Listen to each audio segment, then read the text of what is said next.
So hello guys जुहार जिमा मणिकेश्वरी देखी पार्थिबे मोर सान भाई मोर सान बुहेन आम कर बुली आसचु। तो आज मोर भाईर बर्थडे अच्छे तो मोर भाईर बर्थडे सेलिब्रेट केनता हला तो देखामी तमके कही गाइस कि आम डंगार कलर कलर आम नेक्स्ट ब्लॉग देखामी बोली करी।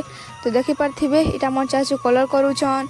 तो इटा सबू कलर कर सारे ने इनटा किसी कंप्लीट नहीं हवा तार इन पेंटिंग करबे ताल बाकी रही जाइए। तो देखी पार्थिबे इटा हमार भाईर बर्थडे सेलिब्रेट करा हुचे। तो मोर भाई के मुई फूचा दी कर टे बंदापना कर देसी बेले मोर भाई पूरा खुश हो जाएसी। हेले काଣା करमा मोर भाई तो मोबाइल धरी करी मोबाइल रे बिजी अच्छे। तो देखी पार्थिबे मु जिते बेले चॉकलेट देसी मोर भाई पूरा दिल खुश हो जाएसी खुशी रे पूरा थैंक यू कही पकासी। तो देखी पार्थिबे इटा केक काटुचे मोर भाई मोर हिरे तो भाई पूरा खुशी खुशी रे केक काटुछन। देखी पार्थिबे इटा केक काटुचे मोर भाई आज ये खुशी अच्छे सबके केक खुआबार भूली जाइए।